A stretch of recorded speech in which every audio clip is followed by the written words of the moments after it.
বাসকে কখনো উঠতে দেখেছো? দেখোনি। কখনো শুনেছো যে বাসে 20-30 কেজি ওজনের বেশি নেওয়া যাবে না? শুনোনি।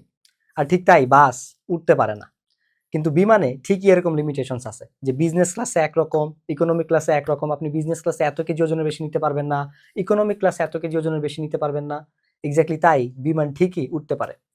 আমি আসলে যেটা বোঝানোর চেষ্টা করেছি, তুমি যদি জীবনে এগিয়ে যেতে চাও, উঠতে চাও, উন্নতি করতে চাও, তোমাকে আসলে স্যাক্রিফাইস করা শিখতে হবে, ছাড়তে হবে। এক্স্যাক্টলি এই জিনিসটাও তোমাকে অ্যাপ্লাই করতে হবে। তুমি যদি বোর্ড স্ট্যান্ড করতে চাও, বৃত্তি পেতে চাও, কিংবা 1200+ পেতে চাও, তাহলে তোমাকে আসলে অনেক কিছু স্যাক্রিফাইস করতে হবে। তোমাকে কি কি স্যাক্রিফাইস করতে হবে সেই জিনিসগুলোই আমরা এই ভিডিওতে আলোচনা করব।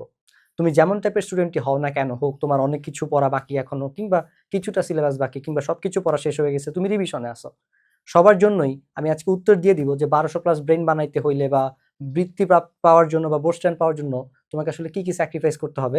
এই ভিডিওটা পুরোটা দেখলেই তুমি উত্তর পেয়ে যাবা। দেখো, তুমি যদি লাইফে গ্রোথ চাও, তোমাকে কমফোর্ট জোন ছাড়তে হবে। তুমি যদি ফোকাসড হইতে চাও, তোমাকে ডিস্ট্রাকশন ছাড়তে হবে। তুমি যদি লাইফে কনসিস্টেন্ট হতে চাও, তোমাকে ইমোশন ছাড়তে হবে। তুমি যদি কনফিডেন্স পেতে চাও, তোমাকে ওভার থিঙ্কিং ছাড়তে হবে। ঠিক একইভাবে তুমি যদি 1200+ পাইতে চাও, স্কলারশিপ চাও, বোর্ড স্ট্যান্ড চাও, তোমাকে অ্যাকচুয়ালি কি কি ছাড়তে হবে সেটা নিয়েই আমাদের আজকের ভিডিওটা। তাই তোমাকে শেষ পর্যন্ত দেখতে হবে। অলরেডি আমি আগের ভিডিওতে আলোচনা করেছি কি কি ছাড়তে হবে। এই ভিডিওটা যারা দেখোনি, আমি লিংক ডেসক্রিপশনে কিংবা কমেন্টে, পিন কমেন্টে দিয়ে দিব। তোমরা সেখান থেকে অবশ্যই দেখে আসবে, বিকজ এটা খুবই ইম্পর্টেন্ট একটা ভিডিও। কারণ তোমরা সবাই এখন এইটাতে আসলে অ্যাডিক্টেড, এবং এইটার কারণেই তোমরা আসলে সাফার করতেছো, অনেক বেশি কনফিউজড থাকো। আর এক্সাম টাইমে এমনিতেই সবাই নার্ভাস থাকে, নার্ভাস থাকাটা খুবই স্বাভাবিক। এই জিনিসটার কারণে নার্ভাসনেসটা আরো বেশি বেড়ে যায়। কিভাবে এটা তোমার নার্ভাসনেস বাড়ায় দেয়, কনফিডেন্স কমায় দেয়, সেটা বিস্তারিত জানতে পারবা এই ভিডিওতেই। তাই এই জিনিসটাও তোমাকে আসলে ছাড়তে হবে। দেখো, যে জিপিএ 5 পায় বা যে জিপিএ 5 পায় না, তারা কিন্তু দুইজনই একই উদ্দেশ্যে পরীক্ষা দিয়েছিল। বাট কেউ জিপিএ 5 পেয়েছে, কেউ জিপিএ 5 পায়নি। যে বৃত্তি পাওয়ার উদ্দেশ্যে পরীক্ষা দিয়েছে সে বৃত্তি পেয়েছে, আবার অনেকে বৃত্তি পাওয়ার উদ্দেশ্যে পরীক্ষা দিয়েও আসলে বৃত্তি পায়নি। সো কেউ কেন একই উদ্দেশ্যে পরীক্ষা দিয়েছে, সবাই জিপিএ 5 পাওয়ার উদ্দেশ্যে মেইনলি পরীক্ষা দেয়, বাট কেউ পায় কেউ পায় না। উদ্দেশ্য সবার এক, কিন্তু রেজাল্ট ভিন্ন। কেন? কারণ আসলে থাকেই। পৃথিবীতে কারণ ছাড়া কোনো কিছু ঘটে না। তুমি এটা চোখে দেখতে পাও না, তার মানে এটা এক্সিস্ট করে না, বিষয়টা এরকম না। তুমি দেখতে পাও না বলে যেটা এক্সিস্ট করে না, এমন কোনো কথা নাই। ভিজিবল রেজাল্ট বৃষ্টি, তুমি চোখে বৃষ্টি দেখতে পাও যে বৃষ্টি হচ্ছে, কিন্তু তুমি ইনভিজিবল যে রিজন ইভাপোরেশন প্রসেস, বাষ্পায়ন পদ্ধতি, এটা কি তুমি দেখতে পাও যে পানি কিভাবে বাষ্পীভূত হয়ে মেঘ তৈরি করে? এটা কি তোমার চোখের সামনে হয়? তুমি কি এটা বুঝতে পারো, দেখতে পাও? তুমি এটা দেখতে পাও না। তুমি এটা দেখতে পাও না দেখে কি এটা এক্সিস্ট করে না? এটা ঠিকই এক্সিস্ট করে, সেটা তুমি দেখতে পাও কিংবা না পাও, তুমি মানো কিংবা না মানো। সো এই ভিজিবল রেজাল্ট সবাই দেখে, বাট এই ইনভিজিবল রিজন কেউ দেখে না। বাট দেখুক বা না দেখুক, এটা এক্সিস্ট করে। ঠিক একইভাবে তুমি ভিজিবল রেজাল্ট দেখতে পাও, তোমার মাথার উপরে ফ্যান ঘুরতেছে, বাট তার পিছনে একটা ইনভিজিবল রিজন আছে, সেটা হচ্ছে বিদ্যুৎ। তুমি চোখে দেখতে পাও না, বাট তুমি জানো বিদ্যুৎ এক্সিস্ট।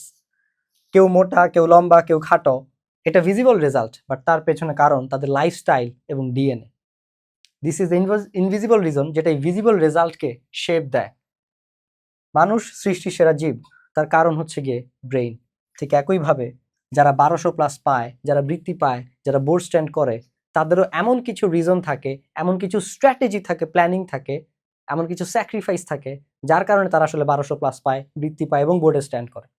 এক্স্যাক্টলি সেগুলো নিয়েই আমাদের আজকের ভিডিও। প্রথম রিজনটাই হচ্ছে আসলে বিলিফ। তারা এটা বিলিভ করে, তারা স্ট্রংলি বিলিভ করে যে তারা বৃত্তি পাওয়ার যোগ্য, তারা 1200+ পাওয়ার যোগ্য, তারা বোর্ডে স্ট্যান্ড করার যোগ্য।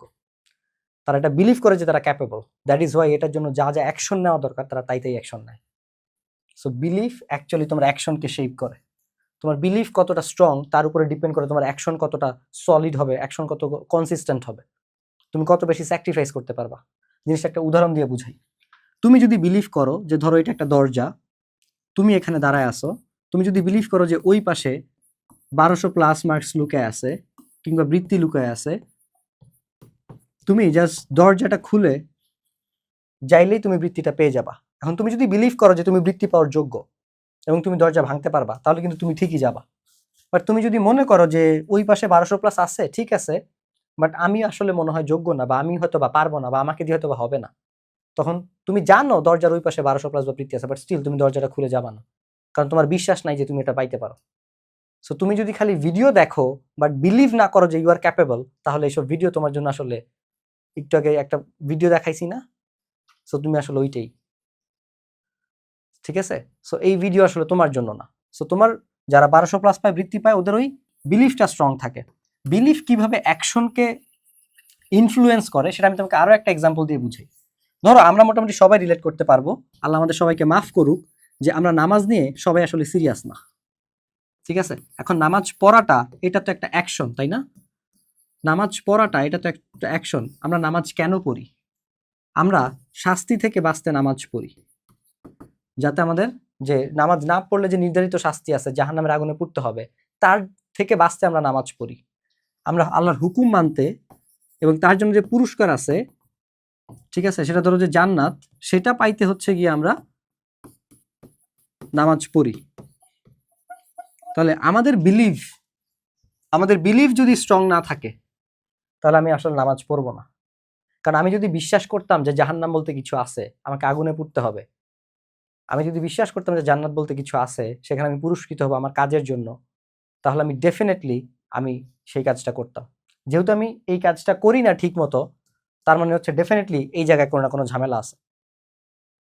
সো আল্লাহ তোমাদেরকেও এবং আমাকেও মাফ করুক এবং আমাদেরকে এটা মেনে চলার তৌফিক দান করুক। এটা মন থেকেই বলতেছি অ্যাকচুয়ালি, যে যদি কখনো অ্যাকশনের প্রবলেম থাকে, তার মানে বিলিফে প্রবলেম আছে। কারণ তুমি যদি বিলিভই করতে যে তোমার জাহান্নামের আগুনে পড়তে হবে, তোমার হিসাব দিতে হবে, তাহলে তুমি কখনো এই কাজগুলো করতে পারতা না।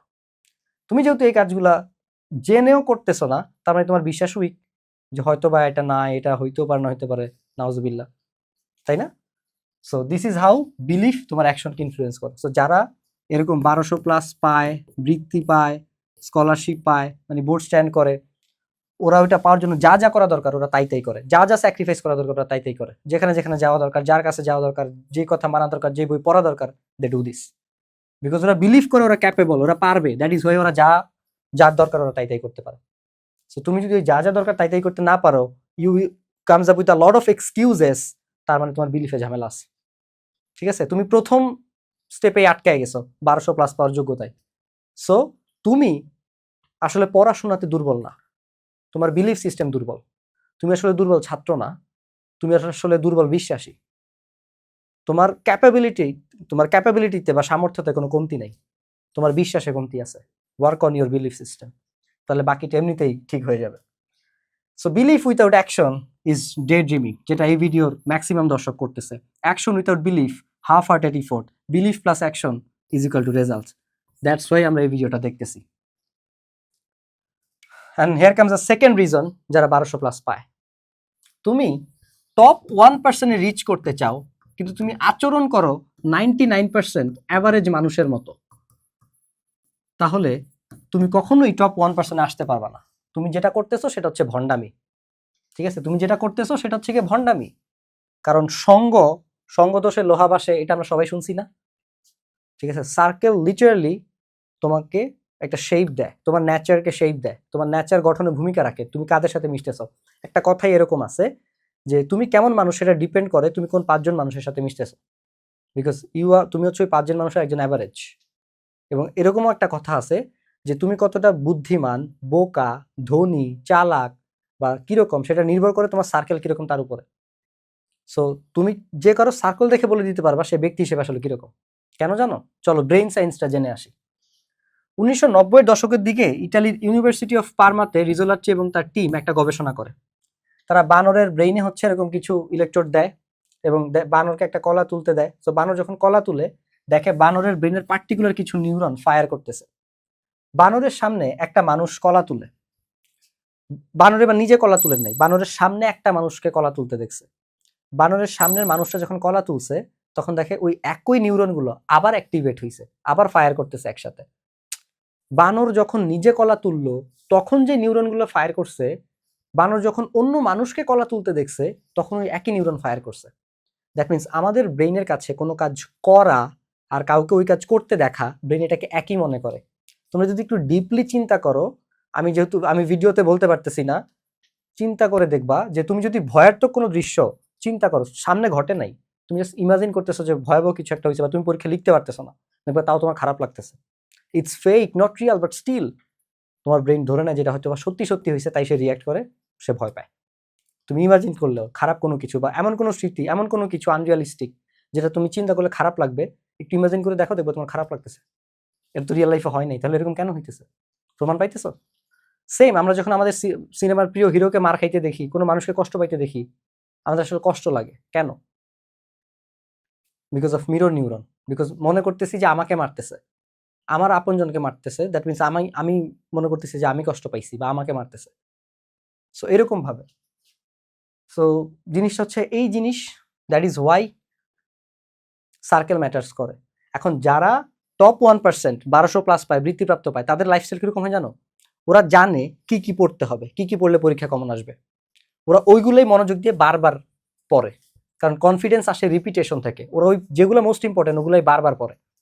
ওরা তোমার মতো ওই 99% মতো গ্রুপে গ্রুপে আর পেজে পেজে মেসেজ দিয়ে সাজেশন খুঁজে না, এইটা সাজেশন লাগবে, কমেন্টে দুঃখের গান শোনায় না, ঠিক আছে?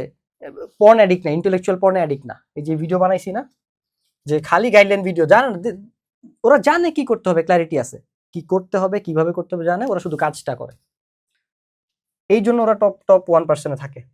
আর তুমি আর তোমার যে নলা 99% পোলাপাইন থাকে, এই নলা 99, তোমাদের একটা গ্রুপ খুলবে আজকে ফেসবুকে, নলা 99 বা গ্রুপ অফ 99, গ্রুপ অফ নলা 99, ঠিক আছে? নলা 99 হচ্ছে গিয়ে কমেন্টে দুঃখের কাহিনী শোনাও, আর হচ্ছে গিয়ে পেজে পেজে গিয়ে সাজেশন খুঁজো, ফ্রি সাজেশন খুঁজো।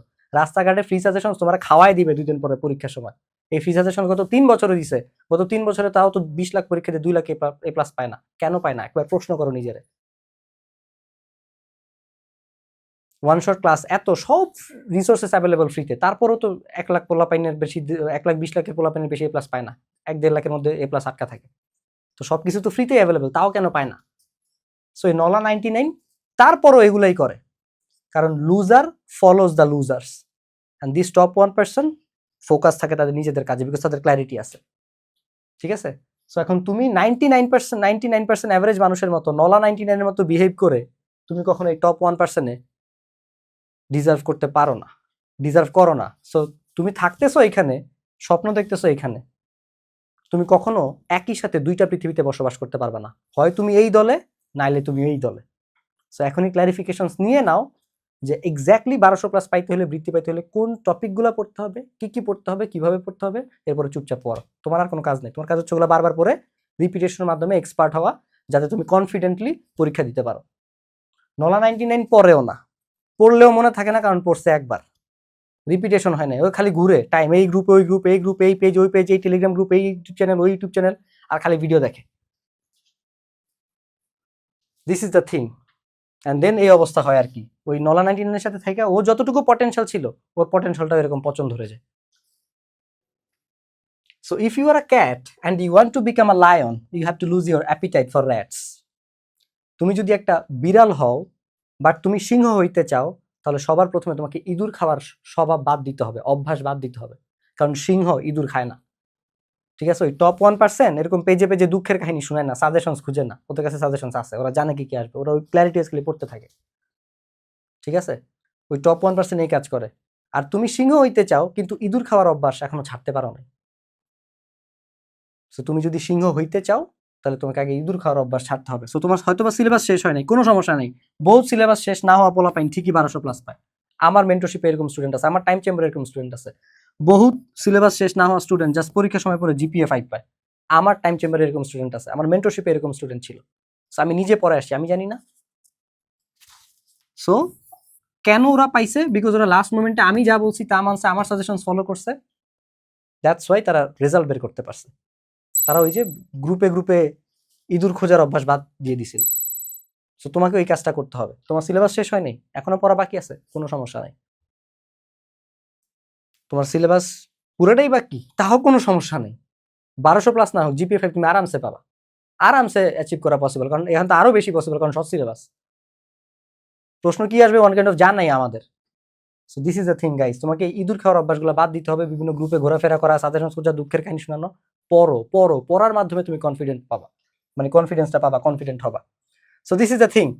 গ্রোথ চাইলে, মানে গ্রোথ পাইতে চাইলে তোমাকে কমফোর্ট স্যাক্রিফাইস করতে হবে, কনফিডেন্স পাইতে চাইলে ওভার থিঙ্কিং স্যাক্রিফাইস করতে হবে, 1200+ পাইতে চাইলে 990 টাকা স্যাক্রিফাইস করতে হবে। কিসের জন্য? টিম তাণ্ডবে আসার জন্য। কেন টিম তাণ্ডবে আসবো? কারণ টিম তাণ্ডবী তোমাকে সেই ক্ল্যারিফিকেশনস দিবে যে ক্ল্যারিফিকেশনসের কারণে তুমি টপ 1% আসতে পারবা আর নলা 99 থেকে তুমি বিদায় নিতে পারবা।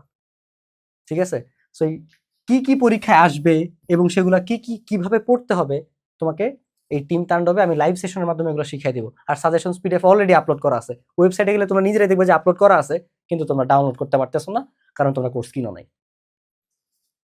সো এই ক্ল্যারিটি থাকার কারণে তোমার কনফিডেন্স আসবে এন্ড তোমার কাজ হচ্ছে খালি পড়া। এখন তুমি পড়বা, আর কোনো জায়গায় ঘোরাঘুরির দরকার নেই। আমি গ্রুপে লাইভ সেশনের অ্যানাউন্সমেন্ট দিব, তুমি লাইভে এসে গাইডলাইন নিয়ে যাবা কি কি করতে হবে, দেন আবার পড়তে বসবা, শেষ। এই দুইটা কাজ ছাড়া তোমার আর কোনো কাজ নেই, কারণ এই অ্যাকশন থেকেই তুমি রেজাল্ট পাবা, গাইডলাইন ভিডিও থেকে তুমি কোনো রেজাল্ট পাবা না। That's it. So this is the thing. এই জিনিসটাই হচ্ছে তোমাকে টিম তাণ্ডব দিবে। তোমাকে আমি একাডেমিক পড়াশোনা করাবো, অল সাবজেক্টের সাজেশন দিব, সব বিষয়ের গাইডলাইন দিব, কোন সাবজেক্ট কিভাবে পড়বা, এবং সিকিউ রাইটিং টিপসও দিব। কারণ যতই পড়ো যদি সেটা শো করতে না পারো, প্রপারলি ঠিক প্যাটার্নে না লিখো, তাহলে নাম্বার পাবা না। এই কারণে অনেক 1200+ অ্যাবিলিটির পোলাপাইন 4.94 আটকে যায়, 4.83 আটকে যায়, কারণ তারা সিকিউ রাইটিং প্যাটার্ন জানে না, কিভাবে লিখতে হয় প্রশ্ন মার্কস পাইতে হইলে। আমার টাইম চেম্বারে একজন ছেলে আছে, বুঝছো, মানে হেড এক্সামিনারের ছেলে, ওর বাবার আন্ডারে 10 জন টিচার খাতা দেখছে, ওনার নিজের ছেলে পর্যন্ত 4.89 পাইছে। দ্য রিজন, খাতা দেখার বৈষম্য। এখন খাতা দেখার বৈষম্য তোমার হাতে নাই, তোমার হাতে যেটা আছে তোমার সেটা নিয়ে চিন্তা করতে হবে। সিকিউর রাইটিং প্যাটার্ন তোমার হাতে আছে, সো তুমি এটা নিয়ে কনসার্ন হও, এটার জন্য দায়িত্বশীল হও। কোথায় গেলে আমি এটা ভালো মতো শিখতে পারবো, কার কাছে গেলে ভালো মতো শিখতে পারবো, কিভাবে লিখলে আমি ভালো নাম্বার পাবো, এগুলো তোমার জানতে হবে। আমি বলতেছি না তোমার টিম তাণ্ডবে আসতে হবে, যেইখানে গেলে তুমি সেম ধরনের ফিচার্স পাবা, আমাকে যদি তোমার ভালো নাও লাগে তাও তুমি ওইখানে যাও। বাট কেউ যদি আমার কাছে আসতে চাও, টিম তাণ্ডবে আসলে তোমাকে আমি আমার ব্রেন ট্রেনিং প্রোগ্রাম, আমার টোটাল 7টা ব্রেন ট্রেনিং প্রোগ্রাম আছে, তার মধ্যে সব থেকে মোস্ট ফেমাস হচ্ছে গিয়ে আমাদের ব্রেন সিক্রেটস, যেটা মেনলি স্টুডেন্টদের জন্য, এবং এটা আমরা তোমাদেরকে ফ্রিতে দিয়ে দিব। ঠিক আছে? এখানে ডিস্ট্রাকশনস, ফোকাস সবকিছু আমি কথা বলছি। দেখো 407 জন কিনছিল এটা এখন পর্যন্ত। সো বাকিগুলো এক একটার জন্য এক একটা। সো ব্রেন সিক্রেটস তুমি ফ্রিতে পাবা যদি তুমি টিম তাণ্ডবে আসো। সো টিম তাণ্ডবে তোমার ভালো রেজাল্ট করার জন্য লাস্ট মোমেন্টে যা যা দরকার, ইট প্রোভাইডস এভরিথিং। আর লাস্ট মোমেন্টে আমাদের সমস্যা হয় দুইটা, আমরা প্রচুর ডিস্ট্রাক্টেড থাকি, প্রচুর নার্ভাস থাকি। নার্ভাসনেসের কারণে ডিস্ট্রাকশনস আরও বেড়ে যায়, যার কারণে অনেক ভালো স্টুডেন্ট এই নার্ভাসনেসের কারণে আমার পরীক্ষা গিয়ে লিখতে পারে না। ও কিন্তু সবই পারে, ও সবই পড়া হয়েছে, বাট স্টিল এই একটা ভুলের কারণে, যে ওর নার্ভাস থাকে, ওর প্রিফ্রন্টাল কর্টেক্স যেটা দিয়ে আমরা প্রবলেম সলভ করি, ফোকাসড হই, ওইটা যখন ও নার্ভাস থাকে তখন আমাদের ইমোশনাল ব্রেন অ্যাক্টিভ হয়, প্রিফ্রন্টাল কর্টেক্স ইনঅ্যাক্টিভ হয়ে যায়। এবারও হচ্ছে গিয়ে রিঅ্যাক্টিভ আচরণ করা, পড়া মনে পড়ে না, নার্ভাস হয়ে পারা জিনিস ভুল করে দিয়ে আসে, অথচ ওই ছেলেটা সবই পারতো। দ্য অনলি রিজন যে ওকে মারছে, যে ওর রেজাল্টটাকে ধ্বংস করছে, সেটা হচ্ছে নার্ভাসনেস। সো এই জিনিসগুলো, আমি internationally certified brain and behaviour expert, আমি তোমাদেরকে সবকিছু শিখিয়ে দিব কিভাবে নিজের ব্রেইনটাকে প্রপারলি ইউটিলাইজ করে তুমি বোর্ডে ভালো রেজাল্ট করতে পারো, সেটা টিম তাণ্ডবেই তোমাকে আসলে প্রোভাইড করবে। So it's an system basically, যেটা তোমাকে ভালো রেজাল্ট করতে হেল্প করবে। আশা করছি খুব দ্রুতই তোমার সাথে আমার ক্লাসে দেখা হবে। টিম তাণ্ডব এনরোল করতে হলে আমাদের হোয়াটসঅ্যাপ গ্রুপের অ্যাডমিনদেরকে কিংবা আমাদের সায়েন্স ব্যাগের ফেসবুক পেজে মেসেজ করো। সেই পর্যন্ত সবাইকে ধন্যবাদ। আসসালামু আলাইকুম।